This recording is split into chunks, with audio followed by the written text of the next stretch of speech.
Billionaire pretended to be broke on all his dates. Only a black maid passed the test.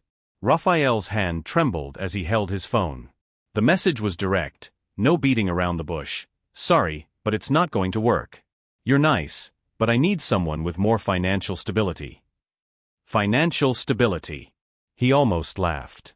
If she knew that the man she had just dismissed owned a fortune valued at 300 million reis, she might change her mind right away. But that was exactly what Raphael wanted to find out. Sitting on the balcony of his penthouse in São Paulo, overlooking the illuminated Paulista Avenue, he felt completely empty. At 38 years old, he had built an empire in the technology sector. His company developed management software used by half of the country's major corporations. Money flowed non-stop.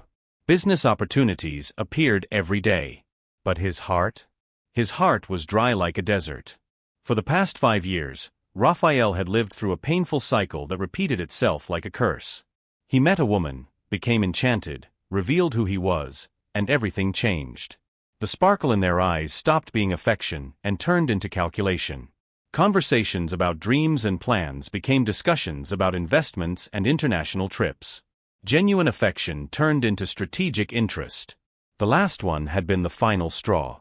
3 months of a relationship that seemed promising, until he made the mistake of taking her to see his home. The next day, she arrived with a list of renovations that they could do together. Over the weekend, she suggested that he buy an apartment at the beach. In the second week, she mentioned a car she had always dreamed of having. Raphael ended everything by message, cowardly, because he could no longer stand looking into someone's eyes and seeing dollar signs reflected back. That was when he made the most radical decision of his life. If no one could love him for who he was, then he would simply stop being who he was. At least in appearance. He would create an alternative version of himself. An ordinary man, with ordinary problems, real financial difficulties. Someone who would need to be loved only for his essence, because he would have nothing else to offer beyond that. Raphael put together his plan with the same meticulousness he used in business. He bought simple clothes at popular stores. He rented a modest apartment in a middle-class neighborhood. He signed up as a rideshare driver, even without needing a single cent. He created a believable life story. He was recovering from a bankruptcy, trying to start over, living one day at a time. On dating apps, his bio was strategically humble. A profile photo without any ostentation, a simple description, an honest profession. And then he began to observe. The first 5 women disappeared after the second date. The 6th said clearly that she was looking for someone more well-established. The 7th agreed to go out twice and then made up a flimsy excuse about not being ready for a relationship. Raphael was starting to lose hope when he saw Isabella's profile. The photo showed a black woman with a wide smile, curly hair falling freely over her shoulders, eyes that conveyed a serenity he hadn't seen in years. The description was straightforward: single mother, hard worker, I value honesty above all else. If you want something casual, swipe away. They arranged to meet at a simple snack bar in her neighborhood. Raphael arrived 15 minutes early, nervous in a way he hadn't felt in a long time. When Isabella walked in, wearing a simple floral dress and flat sandals, carrying a worn fabric bag, something stirred inside his chest. She worked as a domestic worker in 3 different homes. She woke up at 5 in the morning every day. She had a 7-year-old daughter named Luna. She shared a small apartment with her mother, who helped take care of the girl while she worked. She told all of this without shame, without trying to impress, simply sharing her life with disarming naturalness. Throughout the entire date, Isabella did not ask a single question about money. She wanted to know about his dreams, about what made him happy, about how he dealt with difficult days. She split the bill without any drama, insisting that she always did that. When they said goodbye, she said she had really enjoyed talking with him, but that she needed to take things slowly because her daughter was her absolute priority. Raphael returned home feeling something he hadn't experienced in years: genuine hope. But along with that hope came a crushing weight in his chest. The lie he had created to protect himself was now the only thing standing between him and the possibility of something real. And he had no idea how this would end. If you're enjoying this story, don't forget to subscribe to the channel and like the video. Tell us in the comments what you thought and which city or country you're watching from. Now let's continue, because what Raphael didn't know was that Isabella was hiding secrets that would make everything even more complicated. The following dates always took place in simple places. A neighborhood pizzeria. The municipal park where Luna played on weekends. The ice cream shop on the corner of Isabella's building. Raphael discovered that there was an entire life happening outside the bubbles of luxury where he had always lived. The third time they met, Isabella brought Luna along. The girl was 7 years old, braids decorated with colorful bows and endless curiosity. She asked Raphael if he liked to draw, if he knew how to make paper airplanes, if he thought unicorns really existed. He found himself sitting on the ground in the park, folding notebook pages, laughing in a way he had forgotten how to do. Isabella watched everything with a discreet smile. When Luna ran off to play on the slide, she said something that echoed in Raphael's mind for days. "Do you know how I know you're different? You looked my daughter in the eyes when she spoke to you. Most people look right through children, as if they were invisible." With each date, Raphael felt that he was building something real. But the lie grew alongside it, wrapping itself around everything like a poisonous vine. He made up details about his false life with an ease that frightened him. He talked about difficult rides on the app, about tight bills at the end of the month, about small, achievable dreams. One day, Isabella surprised him with an invitation to dinner at her place. "It's nothing fancy," she warned. "But my mother makes the best roast chicken you'll ever eat." Raphael accepted with a mix of joy and panic. The apartment was tiny. Living room and kitchen combined, 2 small bedrooms, old furniture but extremely clean and organized. Donna Teresa, Isabella's mother, was a 60-year-old woman with calloused hands and a piercing gaze. She studied Raphael from head to toe when he walked in, and he had the clear impression that he was being evaluated in a way no investor had ever managed to do. During dinner, Luna chatted non-stop about school. Donna Teresa told old family stories. Isabella laughed, served food, adjusted her daughter's hair. And Raphael caught himself thinking that simple scene, that formica table with a plastic tablecloth, the chicken seasoned with love, was worth more than all the dinners in starred restaurants he had ever attended. That was when Donna Teresa dropped a sentence that froze the blood in his veins. "My daughter has already had a relationship with a rich man, you know?" Isabella immediately tensed up.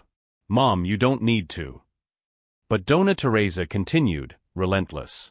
"A businessman. Handsome, charming, full of promises. He took her to fancy restaurants, gave expensive gifts. Isabella even thought she had found someone special." Raphael couldn't move. Luna had stopped eating and was looking at her mother with a strange expression. "And do you know what happened?" Donna Teresa looked straight at Raphael. "When she got pregnant with Luna, he disappeared. Blocked her everywhere. Never showed up again. We later found out he was married. He had a family in another city. Isabella was just a pastime." The silence that fell over the table was dense like lead. Isabella was staring at her plate, her eyes shining with restrained tears. "That's why," Donna Teresa concluded, "I know how to recognize when a man is genuine or when he's pretending to be something. And you," she pointed her finger at Raphael, "have the eyes of an honest man. I don't know what you do for a living, I don't care if you have money or not. But I see that you look at my daughter and my granddaughter as if they mattered. That's worth more than any bank account." Raphael felt like he was going to collapse right there. Guilt tightened his chest like a vice. That woman was praising his honesty while he was building the biggest lie of his life. Isabella had been destroyed by a rich, lying man, and now she was opening herself up to another man who was hiding exactly who he was. When dinner ended, Raphael helped wash the dishes. Isabella was quiet, still processing the exposure her mother had made of her past. He wanted to say something, anything that would ease her pain, but the words wouldn't come.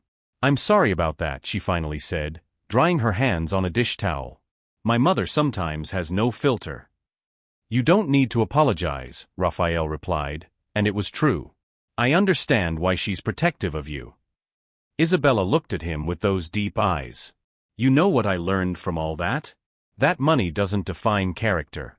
That man had everything and was worth nothing. I'd rather be with someone who fights every day to survive, but who is genuine with me." Every word was a stab wound. Raphael left that house knowing he had crossed a line from which there was no return.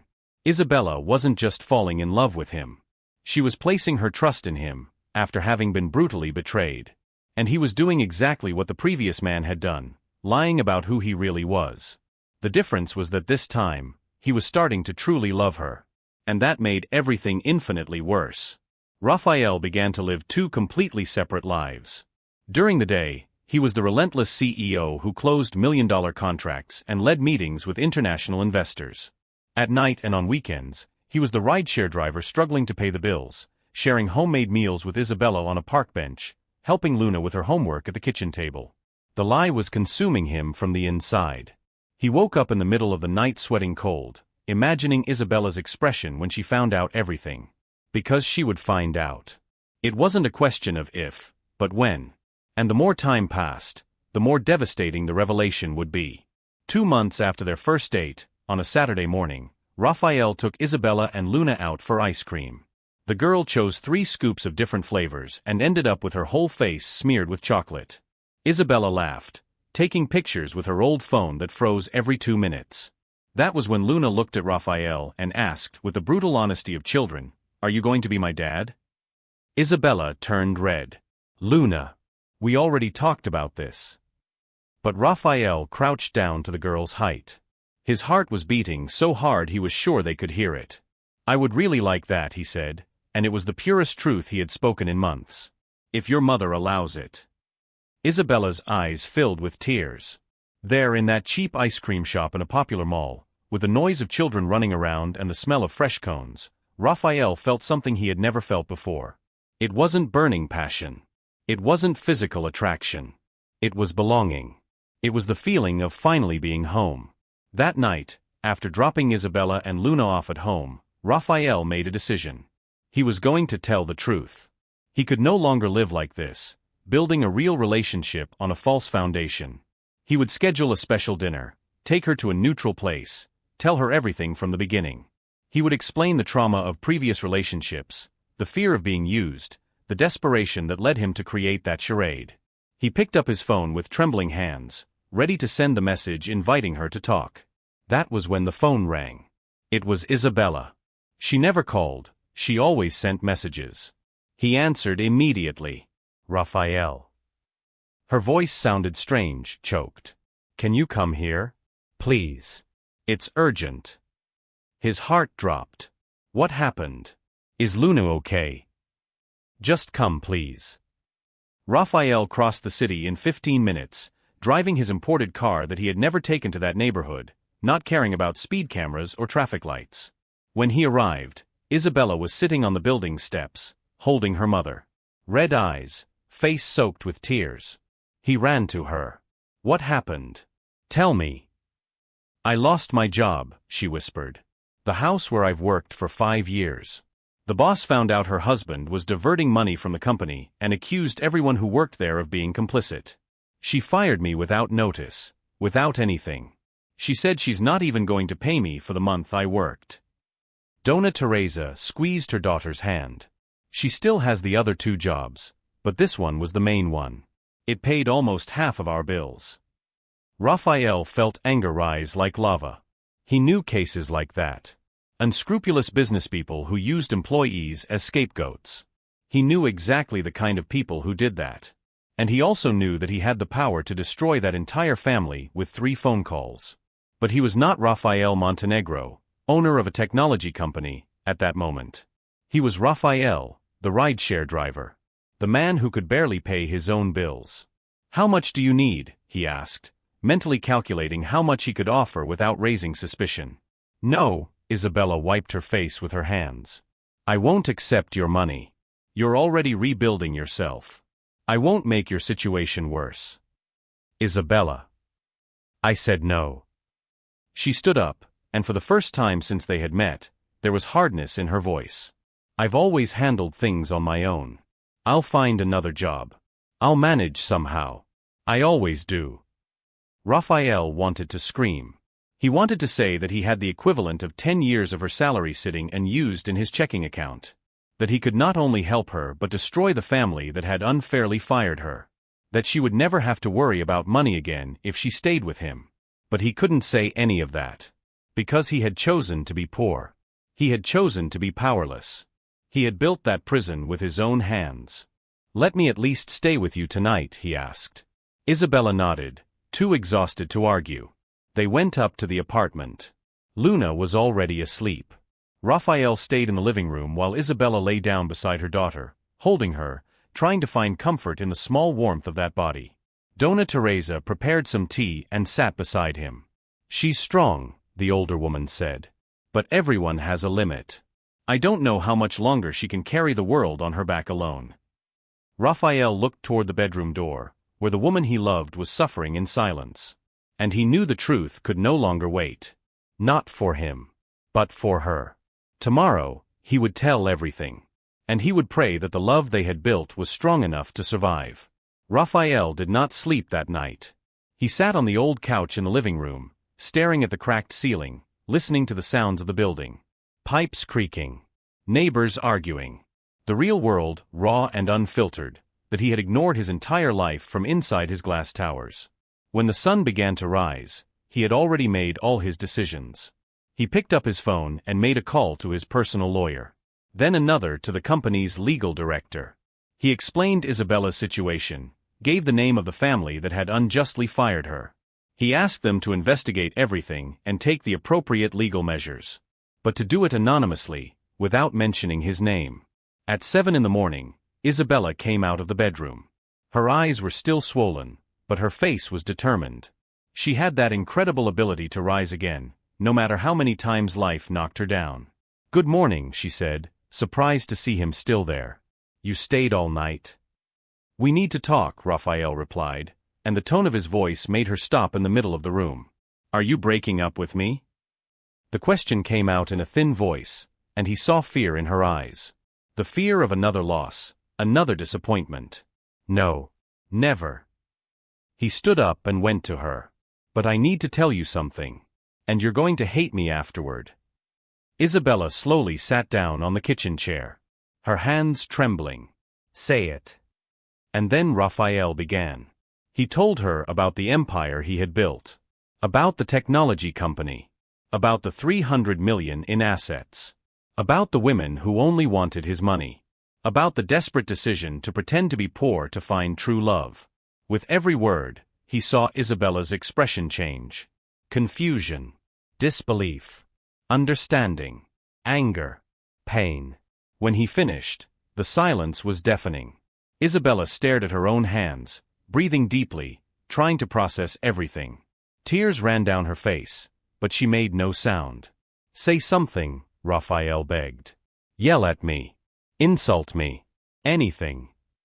"You lied," she finally said, her voice breaking. "For all these months. You looked me in the eyes and lied." "I know.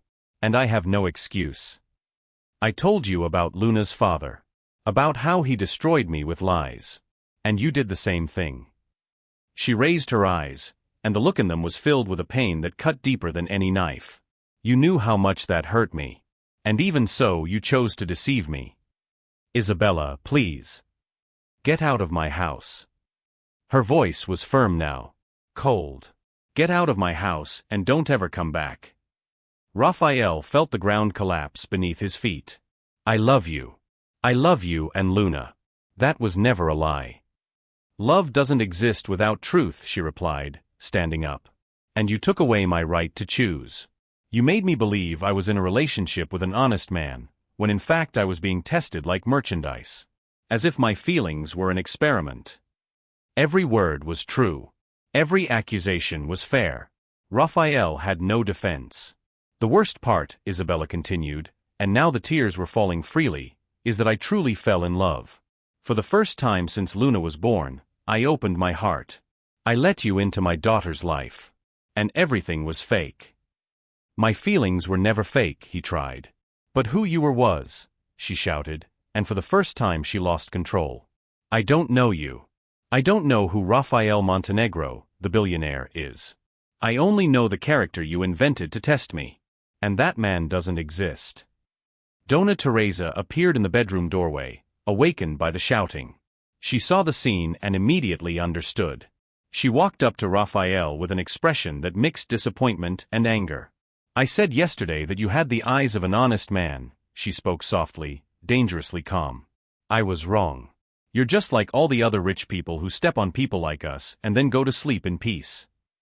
The comparison hurt more than Raphael imagined was possible. Because Dona Teresa was right. He had used his privileged position to manipulate a woman who only wanted to be honestly loved. "I'll fix her job situation," Raphael said, desperate to do something. "I'll sue that family, I don't want anything that comes from you," Isabella cut him off. "I don't want your money. I don't want your help. I don't want anything anymore that has your mark on it." Luna appeared in the bedroom doorway, rubbing her eyes. "Mommy, why are you crying?" Isabella quickly wiped her face, trying to pull herself together. "It's nothing, my love. Go back to bed." But Luna saw Raphael. Her eyes lit up. "Raphael, you slept here." He couldn't answer. His throat was too tight. Seeing that child happy to see him, knowing he would never again be part of her life, was a torture he had not anticipated. "Raphael was leaving, sweetheart," Isabella said, picking her daughter up in her arms. "But is he coming back later?" Luna asked, confused. The silence that followed answered the question. The girl began to cry, not fully understanding what was happening, but feeling that it was something bad. Isabella took her back to the bedroom, whispering words of comfort. Raphael stood there, destroyed. He had achieved exactly what he wanted, proving that Isabella loved him for who he was, not for what he had. But in the process, he had lost everything that truly mattered. Raphael left that apartment like a broken man. Not financially, but in every way that truly mattered. In the days that followed, he tried calling, sending messages, asking for a chance to explain better. All of them were ignored. Isabella blocked him everywhere. He threw himself into work trying to forget, but it was useless. He saw Luna in every child who passed by on the street. He heard Isabella's laughter everywhere. The luxurious penthouse where he lived felt like an empty mausoleum. For the first time in his life, Raphael understood that money bought absolutely nothing that was worth it. 2 weeks later, his lawyer brought news. The investigation into the family that had fired Isabella revealed a massive scheme of tax evasion and labor practices equivalent to slavery. The authorities were already involved. The company would be shut down and those responsible would face criminal charges. More importantly, all the employees who had been unjustly dismissed would receive significant compensation. Raphael asked that the process continue, but that his name remain out of it. He didn't want Isabella to think he was trying to buy her forgiveness. 1 month passed. Then 2. Raphael was in his conference room closing a $20 million contract when his secretary interrupted him, something she never did. "There's a woman at the reception. She said it's personal. Her name is Isabella." Raphael's heart stopped. He canceled the meeting immediately and ran down the 15 flights of stairs because he couldn't wait for the elevator. When he reached the reception area, she was there. Standing in the middle of the marble-and glass lobby, looking small and out of place, but with the same dignity as always. They looked at each other for long seconds without saying anything. "Can we talk?" she finally asked. Raphael took her to his private office. His hands were trembling so much he could barely open the door. When they were alone, he waited for her to start. He wasn't going to pressure her, wasn't going to demand anything. She was there because she wanted to be, and that was already more than he deserved. "I received compensation," Isabella began, looking out the window at the city below. 50,000 reis. They found out that family had been committing labor crimes for years. All the employees were compensated. "I know," Raphael admitted. "I asked my lawyer to investigate. But it was anonymous, I swear. I didn't use it to try to win you back." She nodded. "I know. I looked into it, did my research. I saw that the process started the day after that night. Even before you told me the truth." She turned to face him. "Why did you do it?" "Because you were suffering an injustice. And I had the power to do something. So you used your money to help me, but without wanting credit for it." There was something different in her voice. It wasn't anger.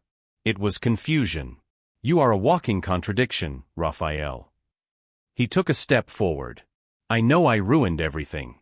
I know I don't deserve forgiveness. But I need you to know that every moment we spent together was real to me. Every laugh, every conversation, every second with you and with Luna. The only lie was about money. My feelings were all real." I spent those 2 months trying to hate you, Isabella confessed, her voice faltering. I tried to erase you from my life, from Luna's life. But do you know what I discovered? That I can't. Because underneath all that farce, I got to know who you really are. Raphael could hardly believe what he was hearing. You weren't different with me when you thought I had money or when you thought I didn't, she continued. You played with Luna the same way. You listened to my mother with the same respect. You treated me as if I mattered, not like a trophy or a charity project. And that can't be faked, Raphael. Not for that long. Isabella. But I also can't just forget the lies, she interrupted, and tears began to fall. I don't know how to rebuild trust after something like that. I don't know if it's possible. Raphael felt tears in his own eyes. I'll spend the rest of my life proving that I'm worthy of trust, if you give me that chance. No lies. No games. No tests. Just me the way I am, with all my flaws. Luna asks about you every day, Isabella whispered. She drew you in her school assignment when they asked her to draw her family. That broke his heart. How is she? Confused. Sad. But also resilient, as always. Isabella wiped her face. I didn't come here to promise that we'll go back to what we were. I don't know if that's possible. But I came because I realized that staying away from you was hurting not just me, but my daughter too. What are you saying? I'm saying that maybe we can try again. Slowly. With total honesty. No guarantees. She looked straight into his eyes. But if you lie to me one more time, a single time, it's over forever. Understood. Raphael nodded, unable to speak. Then he did the only thing he could do. He opened his arms and waited. Isabella hesitated for just a second before giving herself to the embrace. And there, on the 40th floor of a corporate building, two completely different worlds met again. It wasn't a perfect happy ending. It was real complicated, full of wounds that would need time to heal. But it was honest. And for the first time, Raphael understood that this was worth more than any fairy tale. Because true love doesn't need lies to exist.